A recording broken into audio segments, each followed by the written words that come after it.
Fox News alert on a shooting at a congressional baseball practice just outside the Capitol. A top House leader was hit and 3 others. The suspect identified as James Hodgkinson, a 66-year-old man from Illinois. President Trump saying just a short time ago he has died from his injuries. I'm Sandra Smith. This is Outnumbered. House Majority Whip Steve Scalise shot in the hip and airlifted to the hospital for surgery. 3 other people were also shot, including a staffer and 2 Capitol Hill police officers. We're told Mr. Scalise is in stable condition at this moment. Congressman Palmer says he was about 20 yards from the shooter. I heard a gunshot and I yelled at Trent, "That's a gunshot." I think the guy, initial shot, he was trying to hit Trent and he missed it. And Trent yelled shooter, and we all broke for the first base side of the field to get off the field. And he fired 2 more times and I saw Scalise go down. Other witnesses describing a very chaotic and scary scene this morning. Senator Jeff Flake was also on that field. I was the first out to Steve, and then Brad, another member from Ohio, who's a physician, came out, and we applied pressure on the wound. And he seems okay to you? Yeah, he was coherent the whole time, but boy, he laid out there for at least 10 minutes alone in the field, and we couldn't get to him while there were shots. All right, let's bring in Leland Vitter. He is in Alexandria, Virginia, right across from that field at this moment where all of this went down this morning. Leland? Well, Sandra, we'll take you through how this went down as it's been related to us by eyewitnesses. We are in the outfield of where this practice was taking place. The Republicans out on the field. Congressman Scalise, we're told, the majority whip was playing second base. Witnesses say the gunman was somewhere between that third base dugout and that blue backstop there you see when he came out shooting. According to one eyewitness, with an assault rifle. The shots began right at about 7:10 this morning. And that is when everyone ran over towards what would be the first base dugout there, those dugouts made of concrete that folks took cover inside. The fact that the majority whip was here proves incredibly significant because it was his security detail that would then begin returning fire in this shootout that lasted, depending on who you talk to, between 3 and about 9 minutes. Everyone's on agreement that there was between 50 and 70 shots fired here out on this baseball diamond, and very clear from witnesses that the shooter, James Hodgkinson of Illinois, came well armed and on a mission. Based on what you could see, was it clear that this gentleman who the gunman was focused on shooting on the baseball field? He wasn't sort of randomly shooting at civilians or other people in the neighborhood. He was not randomly shooting at civilians from what I saw. He seemed to me to be focused on shooting at the, I assume, Capitol police officers who were behind a black SUV exchanging fire with him. Now, the congressman was shot in the hip. Those 2 Capitol police officers also suffered injuries. Does not sound like either of those injuries are life-threatening. The head of the Capitol Police saying he thought his officers acted in heroic fashion here. Important, Sandra, to note when this was going down at 7 o'clock in this morning. This is a very residential neighborhood, a bedroom community of Washington, D.C. Parents walking their children to school, people out walking their dogs as well. Senator Rand Paul saying essentially, had Scalise's security detail not been here and not returned fire, this could have been a massacre, Sandra. We were just looking at the video of Representative Scalise being taken off that field. We were told he was talking at the time, although obviously lying on that stretcher as he was taken off by emergency workers. Leland, more on the Capitol Police and the situation there. We know this all happened so fast, but Texas Congressman Joe Barton saying the police attacked the shooter and that saved our lives. And you just heard those heroic actions being highlighted by President Trump as well, saying many lives would have been lost if not for the heroic actions of the 2 Capitol Police officers. We're still waiting on updates on everybody's situation, but the president said he had just spoken with Scalise's wife. The president saying he's confident at this point, based on what he knows, that Representative Scalise will make a full recovery. Exactly, Sandra. In terms of injuries, this could have been so much worse. And you understand why. According to the Alexandria police, from the time of the first 911 call, it took their officers 3 minutes to arrive here. And that was 3 minutes that this shooter could have had essentially a completely open field to go after whoever he wanted. Instead, he had Congressman Scalise's security detail returning fire and engaging him. Important to note that not all congressmen have security details. Because Steve Scalise is part of leadership, the majority whip, he gets a security detail. Not anything like what the president or vice president or even the Speaker of the House travel around with, but certainly a couple of well-armed and well-trained officers for situations just like this. Congress also realizing that now things have certainly taken a different turn in the political discourse. There's a lot of discussions about that, and we've heard that throughout the morning. They were out here early in the morning, coming out to practice baseball for the annual congressional baseball game that is scheduled to take place tomorrow night at National Park. It's a huge fundraiser here in Washington, D.C., and a chance for everyone to put aside partisan differences for a night of baseball and raise a lot of money for charity. And there's just an announcement made on the House floor that game is going to go forward. And there was a rounding applause from the congressional floor when that was announced tomorrow. And a lot of people here in Washington now saying, hey, look, I wasn't planning on going to the congressional baseball game, but now I will, in a sign of solidarity. Guy Benson saying that on Twitter as well, that essentially a lot of folks in Congress saying we are not going to be deterred by this man's action, Sandra. All right, Leland Vitter, we continue to watch that scene play out there in Alexandria, Virginia. I want to open this up to the couch at this point. We are waiting, by the way, and we've got former Speaker of the House, Newt Gingrich, on the couch with us. Good to have you here. What a day. What do you make of what you're... Very, very sobering. I think, first of all, we should be very grateful that nobody on the congressional side was killed. Nobody working for Congress was killed. I think our prayers ought to go out for Steve Scalise and his family and for the police and the other person who was wounded. Second, it certainly was a shock this morning. I don't think any of us expected today to take this turn, but it's part of a pattern. As you saw the one sign this guy was holding, you've had an increasing intensity of hostility on the left.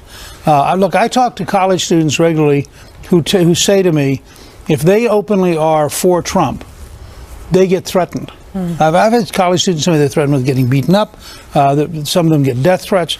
The intensity on the left is very real, whether it is somebody holding up a so-called comedian holding up, the president's head in blood, or it's right here in New York City, a play that shows the president being assassinated, or it's Democratic leading national politicians who are so angry they have to use vulgarity because they can't find any common language to talk. This intensity has been building, I think, since election night. And Melissa Francis is on the couch.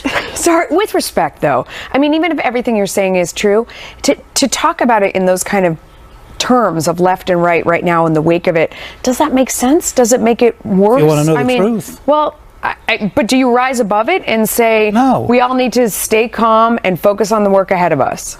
You've had a series of things which send signals that tell people that it's okay to hate Trump, it's okay to think of Trump in violent terms, it's okay to consider assassinating Trump, and then suddenly we're supposed to rise above it until the next time? So I think this is a moment, though, where you realize at the end of the day, the climate has been so divisive. It has been so political. And this is a time where you say, these are all human beings, whether you're Republican, whether you're Democrat. We are all Americans. We're all in this fight together. You have been in Washington for years. You have experienced many events. Walk us through, do you compare this to anything that has been experienced on Capitol Hill in the past? Well, look, I think it's different. When I was Speaker, we had an incident one Friday where suddenly the police broke into my office, told me to stay, and I had no idea what was going on. Well, two of our policemen, Capitol policemen, had been killed directly under my office by a person who was deranged, who came in, and before he went to the metal detector, pulled out a pistol and started shooting. Now, it was a very horrifying event. We are told in this case, and this is the only point I want to make to just try to drive this home, we're told in this case this guy goes out and says, are they Democrats or Republicans? Well, that's a pretty directed kind of behavior. I don't know of any time in recent history where you've had the kind of level of intensity that we see growing. Now, maybe you're right, and maybe this is the moment everybody takes a step back, but we have no evidence of that, and I have been communicating. As I said, I go out on campuses. I have young people tell me how threatened they are. Well, but on the other side, they'll say that it's the right's fault for inciting this. That they're and I'm not espousing this. I'm only saying what the other side is going to say. What have we done to incite in an effort to? I mean, they will say that Trump's language on the trail, that the president has heightened this. I'm not agreeing with this at all. I'm only bringing out to the couch what the other side's argument will be. At this point, at 12:10 p.m. Eastern Time, we're dealing with the news, and as you continue to see these live pictures in Alexandria, Virginia, the FBI is heading up this investigation, and they are going to continue to provide us updates as we get them. Also, I'll bring in Jillian Turner. What we're waiting on is comments from House leadership. We are expecting the House of Representatives to adjourn at any moment. We are going to hear from House Speaker Paul Ryan as well as House Minority Leader Nancy Pelosi. They are obviously going to open up with a prayer, and then we will hear from leadership in the House as all of this unfolds. Jillian? I think this is a wake-up call for Washington, for the governing class in the United States. I think that the message here for the rest of the country is that it's time to really lead by example. And that starts with, in my opinion, that starts with the Congress, it starts with the executive branch, and it starts with the judicial branch. I think it is now incumbent upon, again, the governing class in Washington to do their best to, if not end the gridlock, then at least end the hellacious, completely critical rhetoric that has just done nothing but divide our nation over the last election cycle. Today is particularly a poignant tragedy, I think, coming on the heels of what has been maybe the most heated political season we've seen in many years. And I think it puts a fine point on the problem at hand, and I think really is a wake-up call for bipartisanship. And I think anyone who's not calling for that today is doing Americans a disservice. You know, Speaker, we just heard from President Trump just a few moments ago, and in that moment he was very measured, he was very calm. He spoke to the Scalise family, saying that the prayers of not just the city but the nation are with him, but also speaking to this country. He didn't bring up politics. He really came across to me as someone who was leading this country, and you can argue that he doesn't always come across that way, but in that moment I think it was a message that this nation needed to hear right now. I think he was very presidential. I think he did what the president should do, which is try to bring us all together at a moment when there is a crisis, and a moment when I watched Bill Clinton do this brilliantly after the Oklahoma City bombing. I mean, he brought the country. It really was the beginning of his comeback, was his ability to bring the country together in a moment of crisis. And I thought President Trump did a good job. Something that was really interesting about the president's briefing as well was that he broke the news that the suspect was dead. We had not heard that. We, quite frankly, still haven't had that confirmation directly from the hospital, but the president started with that. Well, and I suspect that he's obviously getting immediate reports from the FBI and from the Washington, the whole system, the Capitol Police, about these things. But I agree with you. I thought the president was exactly what he should be today. And look, I think it would be wonderful if we came out of this moment and we went to bipartisanship. But you don't think that's what's it'll last 48 hours. I don't know if it's bipartisanship as much as is there a way to turn the temperature down. I mean, I think that's what I'm getting at, and I think that's what a lot of people out there are feeling, that we're not saying deny how you feel or what you believe or what you've seen, but is there a way to turn the temperature down? Well, I mean, first of all, nobody in either party condones somebody who's deranged, who goes out and starts shooting people. I mean, so let's be clear, this is not a partisan thing. But on the other hand, a lot of the tension you're seeing is legitimate. It's historically real. Donald Trump was elected by a group of people who want him to enact profound change. Well, if you're the folks who don't want to change, he is an enormous threat to you. And if you watched yesterday, where I thought the Attorney General was brilliant, the tension with his former colleagues, because this is very real. I mean, the kind of country we're going to be over the next 20 years that will change very dramatically based on how much of what Trump's trying to do happens. And I think people on the left are legitimately frightened because it represents such a different world. On election night at 8 o'clock, they thought Hillary was going to win. They were going to continue in the direction they've been going in for 8 years. They were totally happy. At 11 o'clock that night, Donald Trump, their worst nightmare, had won, and we're now going in a different direction. And I think it's the shock of that change that led to the intensity you're seeing. But the intensity is very real. It's not because people have bad tempers, or it's because there's a genuine historic fight underway. But for today, right, you think about Capitol Hill, often the most divisive place to be. And I think we're supposed to hear from Nancy Pelosi and Speaker Paul Ryan momentarily, these two coming together. What is the mood like on Capitol Hill after a moment like this, when often you have people fighting all day long, when you're sitting there and all you can do is come together and think about what you have in common? Sure, look, I think it's, first of all, it's very sobering. I mean, there's a sense of, right, and all of us are potentially targets. All of us could potentially have something like this happen to us.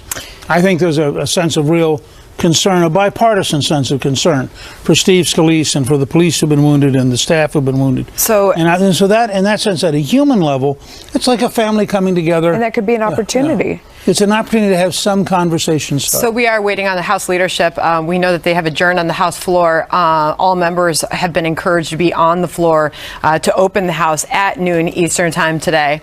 Following the prayer and pledge, there will be brief remarks by, as we mentioned, Paul Ryan, Speaker of the House, and the Democratic leader Nancy Pelosi. Afterwards, the House will adjourn for the day. No votes are expected in the House today, but we are waiting on that to happen. We've heard from the president already in all of this, and something else we were learning about the suspect, the Belleville, Illinois suspect. A lot of digging being done on him to find out who he was, what his past was. So far, we can confirm that he actually lived in unincorporated Belleville, so they can't really dig into his criminal past just yet. They're waiting for more county records on that. Let's listen in on the House floor at this moment. Men and women who have taken very public responsibility for our country that carries so many burdens, and today the reminder, shared danger. May this day be characterized by kindness, goodwill, and compassion one to another. God bless America, and may all that is done this day be for your greater honor and glory. Amen. Amen. The chair has examined the journal of the last day's proceedings and announces to the House his approval thereof. Pursuant to Clause 1 of Rule 1, the journal stands approved. The chair will lead the House in the Pledge of Allegiance and invites the members of the gallery to join. I pledge allegiance to the flag of the United States of America and to the republic for which it stands, one nation, under God, indivisible, with liberty and justice for all.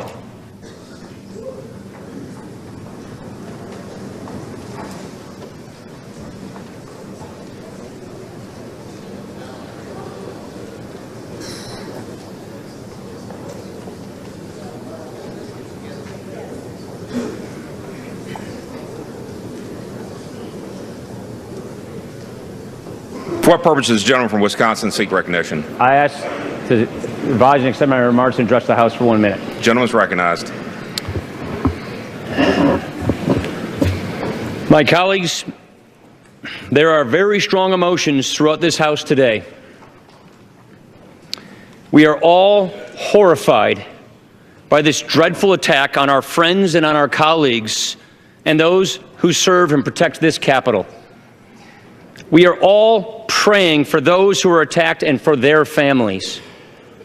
Steve Scalise, Zachary Barth, Matt Micah, Special Agent David Bailey, Special Agent Crystal Griner.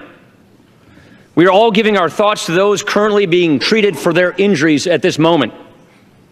And we are united.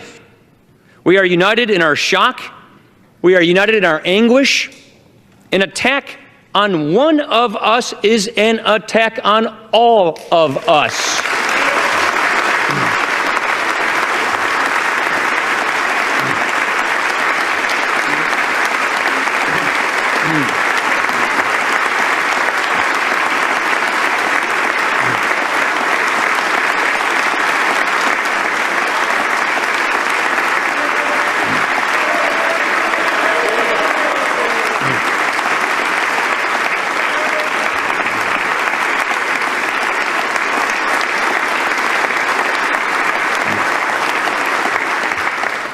I know we want to give our thanks to the first responders and to the Alexandria Police Department who were on the scene in minutes. And I know this House wants to state unequivocally that we are, as ever, awed by the tremendous bravery of the Capitol Police.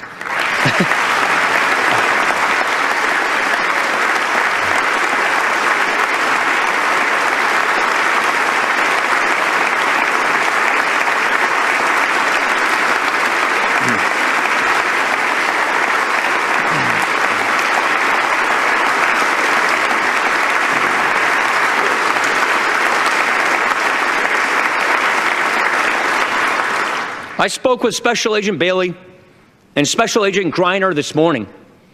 One was being treated and one was about to go into surgery. I expressed our profound gratitude to them. It is clear to me, based on various eyewitness accounts, that without these two heroes, Agent Bailey and Agent Griner, many lives would have been lost.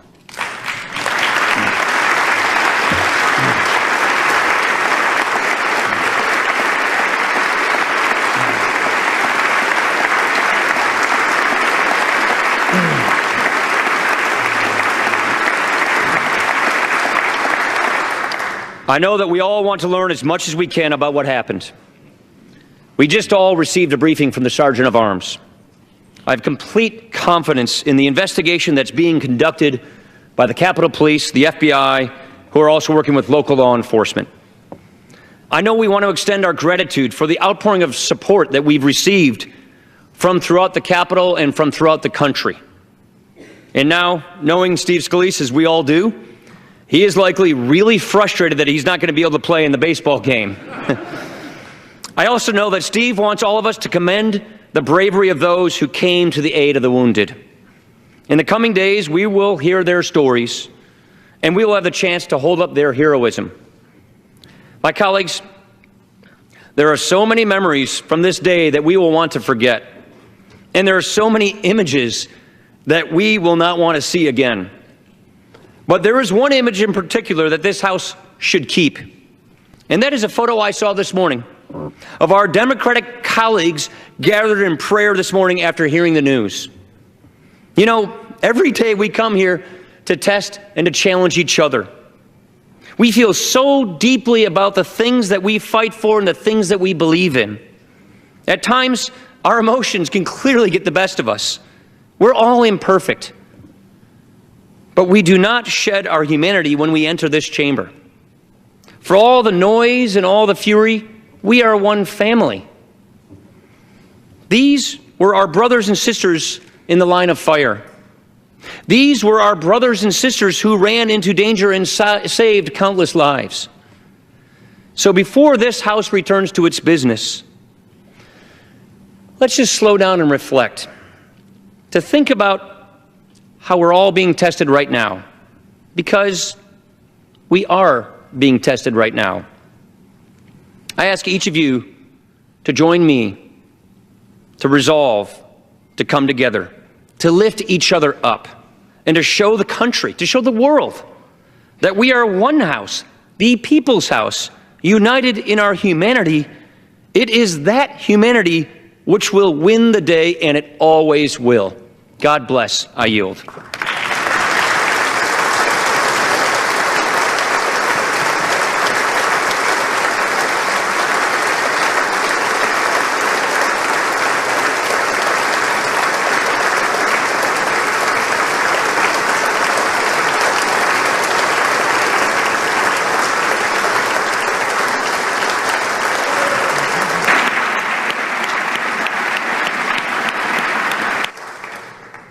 Purposes, gentle lady from California seek recognition.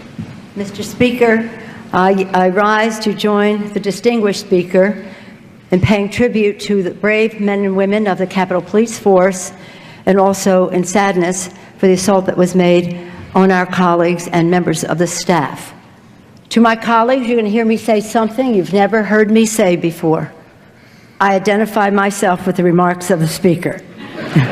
They're beautiful remarks, Mr. Speaker. Thank you so much for the sentiments that they represent. Thank you so much.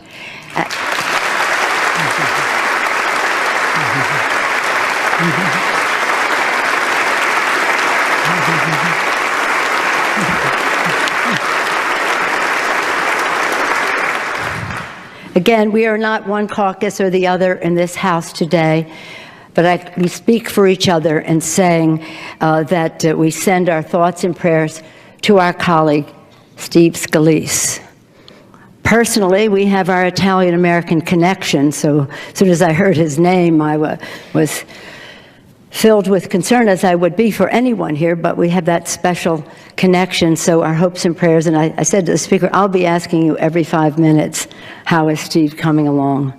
And also for Zach Barth in Congressman Roger Williams' office, Matt Micah, who was a former staffer, and of course, as the Speaker acknowledged, Crystal Griner and David Bailey. And acknowledging their sacrifice and how fortunate we all were that they were on the scene, because other lives would have probably been lost, I want us to remember that every single day, the Capitol Police protects all of us, takes risk for us. And while a day like this is a time when we can focus on it, so sadly, it doesn't mean that other days aren't as challenging. And I especially want to call attention to Detective John Gibson and Officer Jacob Chestnut, who almost 19 years ago, 1988 it was, in July, lost their lives protecting the Congress, the Capitol. And not just the members of Congress, the staff, the press, and our visitors, people who come to see this Capitol, this great edifice to democracy known throughout the world. So they are protecting a great deal. And it is an attraction. And that makes it all the more risky. You may not know this, my colleagues, but every time I pray, which is very frequently, and certainly every Sunday, I pray for all of you together. In the earlier years, I used to pray for your happiness, for the fact that we would, working together, heed the words of President Kennedy in the closing of his inaugural address when he said, "May God's work must truly be our own." How do we view what God's will is for us? How do we come together to give confidence to the American people that, as our founders intended, we would have our disagreements and we would debate them and we would have confidence in our beliefs and humility to listen to others? But in more recent years, I have been praying not only for that, but for our safety. As I, above anyone in here, and I can say that quite clearly, have been probably the target of more, well, I'm the political target and therefore the target of more threats than anyone, perhaps other than the President of the United States, Barack Obama. And so I prayed for Barack Obama. And now I continue to pray for him. And I pray for Donald Trump, that his presidency will be successful and that his family will be safe. Because it is about family. We are called for a purpose to this body. It's a great thing. And we know what it means to each of us to serve, and we recognize that in others. And we also recognize that you have your constituents, we have ours, and we respect you and your constituents who sent you here, all worthy of respect. But we do have our differences. And so I pray, my prayer is that we can resolve our differences in a way that furthers the preamble to the Constitution, takes us closer to e pluribus unum. And today, again, it's in the family. It's an injury in the family for the staff and for our colleague and for his leadership. As I mentioned just a minute ago in the Fuller thing, sports are a wonderful thing in our country. Probably one of the most unified. I think the arts, we like to say music or plays or whatever, but sports really bring us together in our cities.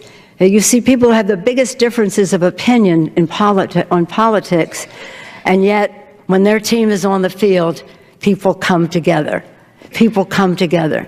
So when this team was on the field practicing with such camaraderie and such brotherhood, I don't know if you have any sisters on your team. We have 2 on our team.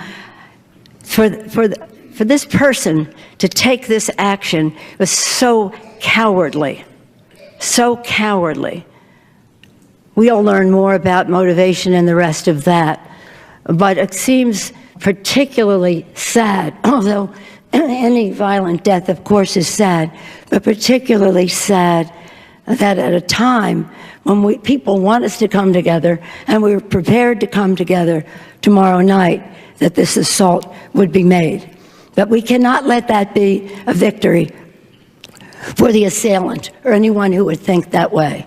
So tomorrow we'll go out on the field, we'll root for our team, we want everyone to do his or her very best, and we will use this occasion as one that brings us together and not separates us further. And with that, again, I want to thank the Speaker for bringing us together, and again, with endless gratitude to our Capitol Police, in particular today, of course, Crystal Griner, David Bailey, but never out of our prayers, Detective John Gibson and Officer Jacob Chestnut. Thank you, my colleagues, for the opportunity to share some thoughts with you on this sad day. Steve and others, you are deeply in our prayers. We count the minutes until you return. Please convey that to him, Mr. Speaker. Thank you all.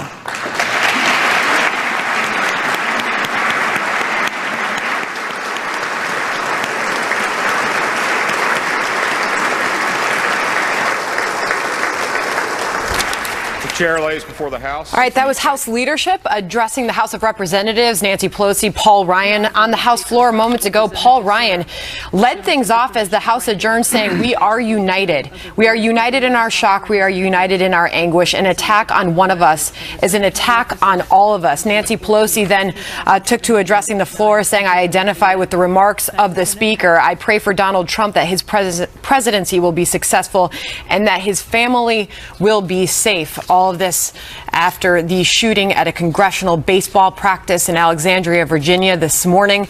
Representative Scalise, the House Minority Whip, we are told undergoing surgery, will make a recovery. The president spoke just moments before all of this, confirming the suspect, an Illinois resident, a 66-year-old man, is dead. The FBI is leading the investigation at this moment. Former Speaker of the House Newt Gingrich is on the sofa with us. We just listened to the leadership on the floor of the House. What did you make of their remarks? Well, I thought that may have been as good a speech as Paul Ryan's ever made. I thought it was very timely, very powerful, exactly the right language, and I think speaking for the country, speaking for the entire House, and you saw that in Nancy Pelosi's initial reaction, which was to totally embrace what he said. So I think in that sense, just as you pointed out earlier, the president rose to the occasion today. It was truly presidential. Yeah. I think that here you had Ryan as Speaker of the whole House, not leader of the Republicans, speaking for the whole House. I thought he did a spectacular job. And before he began, we were talking on the sofa about the emotions that must be running through there today. He led by saying there are very strong emotions throughout the House today. We are horrified by this horrific attack. And again, an attack on one of us is an attack on all of us. By the way, I want to get this news in here because this happened while House leadership was speaking. We learned something about Bernie Sanders and his campaign's connection to the suspect, again, confirmed dead by the president just a little while ago. Bernie Sanders saying in a statement, "I've just been informed that the alleged shooter at the Republican baseball practice is someone who apparently volunteered on my presidential campaign." He is expected to speak to that in a little while. Your thoughts? Well, I mean, first of all, you can't hold Bernie Sanders responsible for every volunteer who shows up in his campaign. I think it was smart of him to get that information out early as soon as he knew it. But I don't think anybody should in any way suggest there's anything to do with Bernie Sanders. Yeah, and just something it's smart to denounce it in the strongest language is what that tweet went on to say, that he wanted to make sure that he was denouncing what had happened, not encouraging anyone to do anything else. When Speaker Ryan said, "For all the noise and all the fury, we are one family," you know, I don't for one second think this will unify the country, because that feels like too much to ask, but it has to make people who are actually there and actually colleagues of the people who were shot, like you said, it's very sobering. I mean, it could, at least for the moment, turn down the temperature in a sense, and maybe for a bit. Right. there's more of an effort to work together? It seems like there's an aching for that there are people that are wanting some sort of compromise for people to come together. We just got a statement just a few moments ago from Congresswoman Gabby Gifford, and you had mentioned her to me in the commercial break. That was a time when Congress was able to come together. She says it doesn't matter if you're a Democrat or Republican, nor if you're a senator or representative, nor a staffer or a sworn officer. If you serve the institution of Congress, you're connected to your colleagues, current and former, by a shared sense of service to ideals far greater than yourself. This shooting is an attack on all who served and all who participate in our democracy. Pretty powerful coming from her. Well, and there are about 40 members of the House, Democrat and Republican, who have been working together to find common ground, who've been developing specific reform steps in the right direction. I suspect their number is going to grow dramatically now, because I do think there are a lot of people at the center who are very, very bothered by the level of intensity, the level of hostility, and they'd like to try to find a way to get things done as opposed to just attacking each other. And I wanted to bring you in here, Jillian, because when you, Melissa, referenced that strong language that Bernie Sanders used to condemn this attack while also saying that this man apparently volunteered on his presidential campaign, Bernie Sanders saying, I'm sickened by this despicable act. Let me be as clear as I can be. Violence of any kind is unacceptable in our society, and I condemn this action in the strongest possible terms. I don't think there's a lot to do but condemn it. This is a national security crisis to me, as someone who focuses on those issues. This is the worst kind of national security crisis. You've got an American who's perpetrating violence against other civilian Americans. And so I think that was the approach we saw from President Trump in his remarks earlier, not just rallying people together emotionally, but thinking, talking to the actual and ongoing investigation. This is what the FBI is doing. There's a lot of really important critical work to be done in the next few hours. This is in the wake of an attack like this is precisely when the country is the most vulnerable. So what we're seeing from the FBI is just like they would in the aftermath of an international terrorist attack on U.S. soil, they're starting with the suspect, the perpetrator, and then they open the investigation in sort of widening concentric circles to look for who his affiliates were, what his motivations were, who he associates with, how long he's been thinking about this. And so we're going to see a lot of information come up over the next hour, 24 hours, 48 hours that will create more of a holistic picture about who this person was. And then we can start to draw conclusions about, right now we have suspicions as to his motivations. Soon we'll be able to hopefully draw conclusions. And I think we have to be careful. To your point, Jillian, we don't have all the facts. And hearing Bernie Sanders come out ahead of all this, I think it speaks to our culture lately in our society. And Speaker, you've spoken a lot about this. We are so quick to point fingers and put out the blame game. And I think Bernie Sanders is aware of that, like we all are, to say this is going to be reported on, that this was a volunteer on my campaign. Of course, it's not his fault, but it was smart of him to get ahead of it because he knows the reaction on social media. Even in mainstream media today, you can't control it anymore. Well, and you live in a world where if you don't get it out in a matter of minutes, you're behind the curve. I mean, there's really the whole system of social communication has changed so radically. And I think Sanders, first of all, did the right thing. He also did the smart thing. All right, we've got some new details coming in on the condition of House Majority Whip Steve Scalise, who was airlifted to the hospital and underwent surgery. A second victim also being rushed to that facility. Griff Jenkins is live at MedStar Hospital in Washington with new details on one of the victims. Griff? Hey, Sandra, that's correct. Here at MedStar Washington Hospital, it's a level 1 trauma hospital, probably the biggest. And around 8 o'clock, a helicopter arrived here bringing Congressman Scalise here. But we've learned the other victim being treated here is one of the U.S. Capitol Police agents on Scalise's detail, and her name is Crystal Griner. She was shot in the foot or leg, somewhere in the lower extremities. She arrived in stable condition. We don't know because the hospital isn't confirming or commenting on whether she also went into surgery. And let me point out as well that I have very recent information that Congressman Scalise is still in surgery. He had gone in stable. So both Agent Crystal Griner, one of those two agents, David Bailey, was not shot. So Crystal Griner, one was shot. David Bailey hurt his ankle or somehow was injured in the melee. And of course, we have heard everyone from the president to Speaker Ryan and Minority Leader Pelosi praising the heroic actions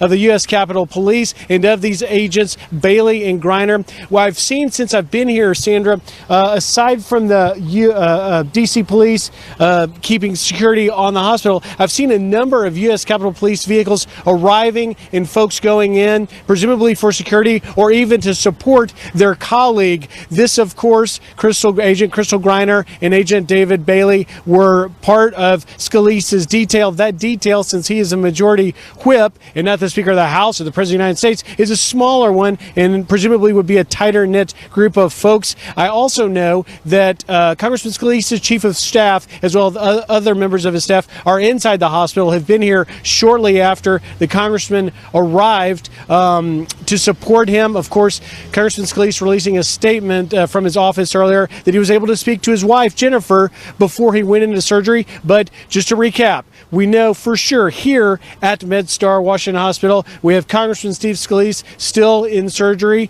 but hopefully stable and expected to come out of that. Originally, we were told and still believe he was shot in the hip. And we know the U.S. Capitol Police agent, Crystal Griner, was shot somewhere in the lower extremities. The foot or leg had gone in stable condition. We would presume she is in surgery as well because she's been shot with a high caliber rifle. And we hope to hear some news about that later. There is a press briefing microphone stakeout set up for the hospital or any of the doctors to come out. We will update you the second that happens. Sandra? All right, Griff Jenkins, thank you. So the update there, the two agents that had been reported shot, one we are learning was shot, Crystal Griner, shot in the foot or the leg, according to Griff Jenkins there on the ground.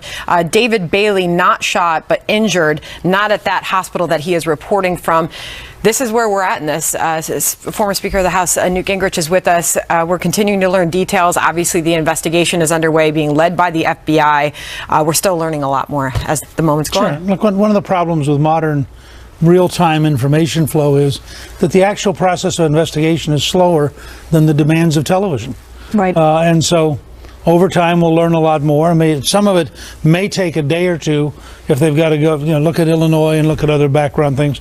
But I was surprised, frankly, that they learned as rapidly as they did who he is, what his initial background is. This is pretty rapid investigative stuff, and you can count on the FBI devoting whatever level of resources are required to get this done. Speaker, it's such an opportunity to have you here on the couch because you're someone that knows these chambers better than anyone. And I would ask that sometimes when you're locked in a battle or a negotiation or everything that we have been seeing going on in Washington in terms of just the work that's trying to be done, you need a reason or an excuse to compromise and save face. And I wonder if there's an opportunity in this coming together, for people to maybe step in and negotiate again, or to give in on some things or get more things done, in the sense that there's an opportunity you could kind of seize on the sentiment and not lose faith in negotiation. What do you think? Well, I think it partly depends on the leadership. It's again, one of the great challenges we have is that there is a profoundly different vision of the future between where Trump wants to go and where most Republicans want to go, and where Nancy Pelosi and Chuck Schumer, and even more to their left, people like Elizabeth Warren and others want to go. Right. So you can be personable. My whole career with people like Dick Gephardt or Tom Foley, Foley was the Speaker of the House at one time. Gephardt was the Democratic leader. You could have good personal relations, but that didn't mean when you got down to negotiate that they could betray their caucus or I could betray my conference.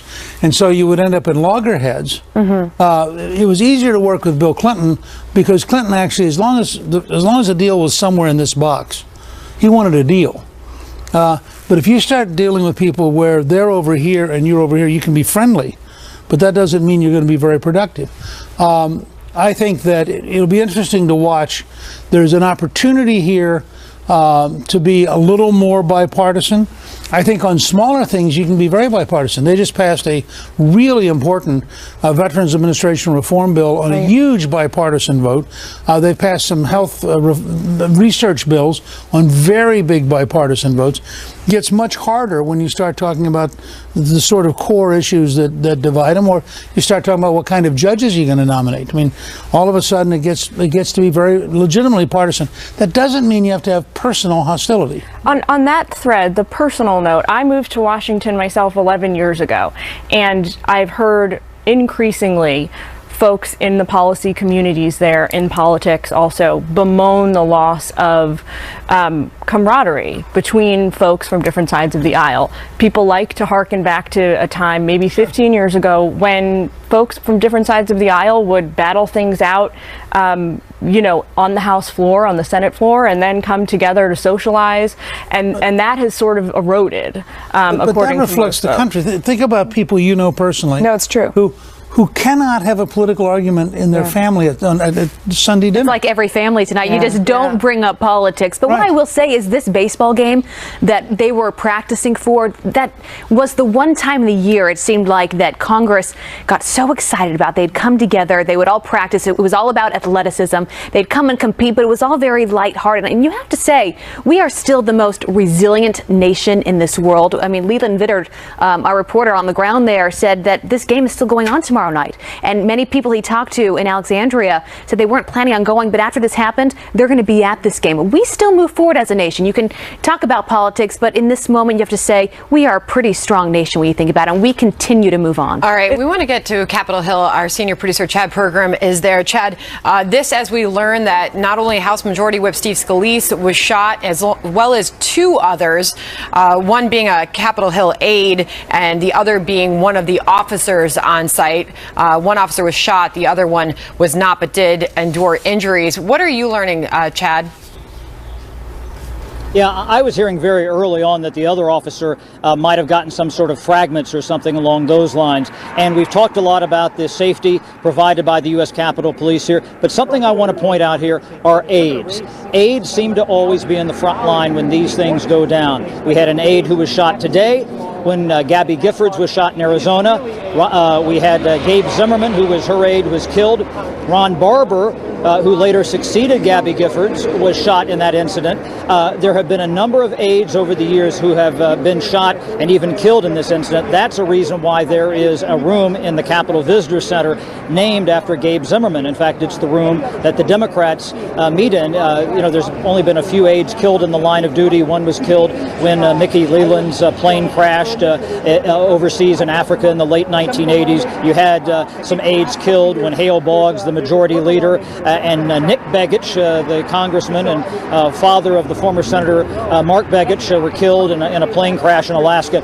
But aides are often on the front lines. And after the Gabby Giffords shooting, there was a very poignant moment on Capitol Hill when John Lawrence, who was the chief of staff to the minority leader, Nancy Pelosi, and Barry Jackson, who was the chief of staff to then Speaker John Boehner, they led a bipartisan vigil, and they both walked down together down the House steps and had a moment of silence to demonstrate that aides are also often on the front lines and often forgotten about in these tragedies.